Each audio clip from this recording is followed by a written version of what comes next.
guys, and today you join me for another video, and today we're gonna keep doing what we did last week. For me it's just 2 seconds later, but for you it's a whole week later. We are just getting out of the Pena Palace and start to explore its own gardens. They are just beautiful. These are romantic gardens. I mean, look at the twisty pathways that we have to go through to get anywhere around here, and it's just so beautiful. Even the camera, even this nicer camera, can't catch the reality of what it is to be like around here. Now today we are going to cover 3 major spots here in the gardens. The first of all will be the High Cross. The High Cross is officially the highest point in the entire mountain of Sintra. To go there, you need to actually pay the ticket and come here inside the garden of the Pena Palace. There's no other way of doing it. Then we're gonna go to the Valley of the Lakes at the bottom of this hill, which is where we have like the most exotic part of the gardens, with all the lakes and everything.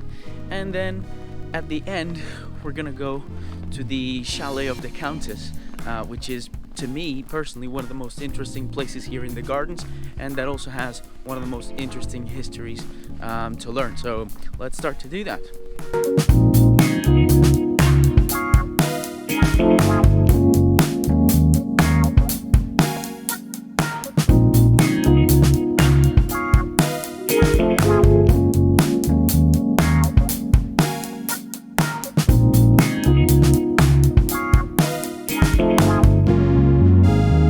Okay, and then we are almost there. It was actually faster than I imagined. It took me about 20 minutes from the palace all the way. Well, it's just up there where those people are. I don't know if you can see it, but I was thinking more. Keep in mind, I stopped on the way to film these little things, details. What a view! Yeah, get ready, guys. We're almost there.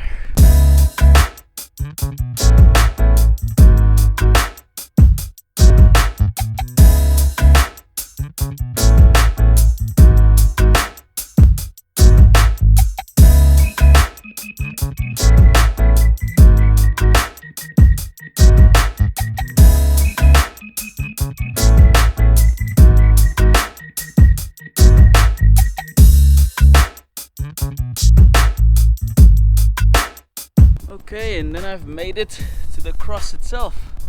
You can now see the view all around me, 360 degrees from the ocean just there, the palace, and then Lisbon on that side as well. Now, it is a proper hike to come here, as I said, about half hour, but look at this view. You wouldn't see this unless you rented out a helicopter or something. I'm actually over the palace in terms of height, and yeah, that's quite impressive. As I said, it's officially the highest point in the entire mountain, so there's always that special feeling of achievement when you actually make it here. So for those of you who like a bit of a hike, yeah, definitely come here to the High Cross. If not, you can do the rest that I'm about to show you on the rest of the garden, which are the chalet part and the Valley of the Lakes, or at the bare minimum, go to the Valley of the Lakes. That's so worth it. So let's get cracking and do some more. So I was just now revisiting the map here of the gardens, and yeah, I think maybe it's cleverer for me to go from the High Cross here straight to the Chalet of the Countess first, show you that, and then come towards the Valley of the Lakes, which is lower down, and then yeah, that's where my car is, so I can actually get back home. I mean, for me, this video and last video was all the same day, so this has been a hell of an adventure, but yeah, it's so worth it.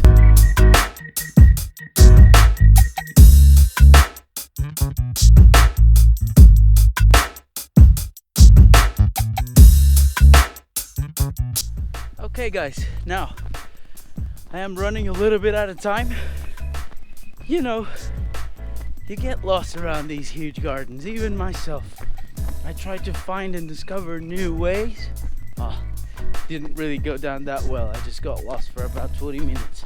Now, I don't think I am in time to show you the chalet on the inside. It's really nice, but I mean, I guess if you want to see it on the inside, you'll actually have to come here, because today I don't have time. They've closed the doors already, but at least I can show you how it looks from the outside and a little bit of its story. Now it goes like this. So Ferdinand II, who built the Palace of Pena and was married to the Queen of Portugal, Maria II, well, after the death of the Queen, he actually got married again to another lady, and apparently she was an opera singer. She was actually half Swiss, half Austrian, and because after the death of the Queen, he was no longer the consort king of Portugal. Who went to the throne was his oldest son, Louis I, and then basically because of that, well, he still owned the Pena Palace. He wasn't really in charge of the country anymore, and I guess people didn't like too much the idea of him living in the palace with his new wife sort of replacing the Queen, and therefore he built for her this beautiful chalet that you see right here behind me. Now this, even though it looks completely built out of wood, that's a fake. I'm gonna show you here. Look, it looks like wood, even with these like imperfections of the wood. Yeah, that's not wood for sure. That's just fake. It's just to look like wood. But yeah, this house was meant for the Countess of Edle. That's the name of his second wife, or how she became known. Her name was Elise Hensler. And yeah, I guess it was made with the inspiration of like one of those typical chalets of the Alps from Switzerland, where I guess she was from. And how beautiful is that? You see the decoration around the ceiling and the windows. This is all cork. If you have never seen cork, well, Portugal's the place to come. Have a look. This is how Portugal extracts the cork. We use it for not only decoration, but also sound insulation in the walls of apartments. And of course the main business is of course to close bottles of wine. I mean, we love wine in Portugal. Let me know if you want me to do a vlog on a winery. That should be a lot of fun. And so yeah, here's the chalet. I will give you a little bit of B-roll here of the area, and yeah, after we have to get going because I still have to show you the Vale of the Lakes, and I'm running out of light, out of time. The gates are closing at 6. It's about 5:30 now. I don't have much time, so we'll see what I can do. Let's go for the B-roll really quickly.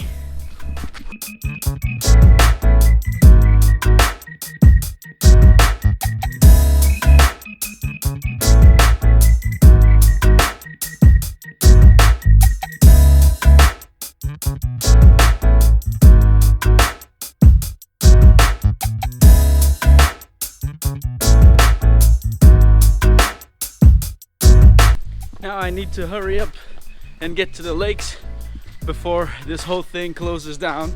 And yeah, I mean, we're starting to listen to some water already, so that's always a good sign when you're trying to find some lakes. Yeah, let's go this way. Follow the water. She follows the path of less resistance, so yeah, onwards we go. Okay, and we're almost down at the lakes. We found him finally. I think we're in time. I can still give you a bit of B-roll of this area. And then I think we can exit before they close the gate, so that I can go back home and don't have to sleep here and camp in the gardens. The Valley of the Lakes, there's not that much to learn about it. It's just this kind of very exotic area of the gardens. It's really beautiful.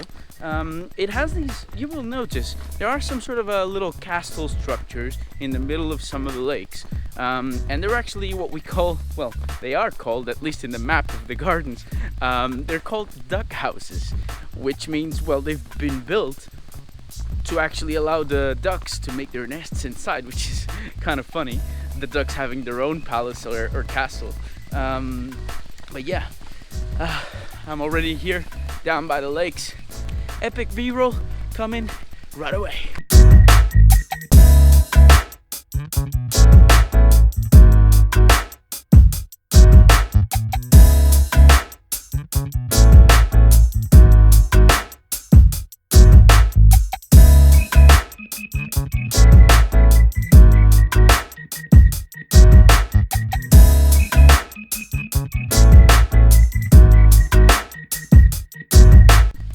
Okay guys, I hope you have enjoyed this video, or this one and the last one as well. It's a huge pleasure to show you all these places. Hopefully you've been able to take some cool information from it and know how to visit this place absolutely in the best way possible.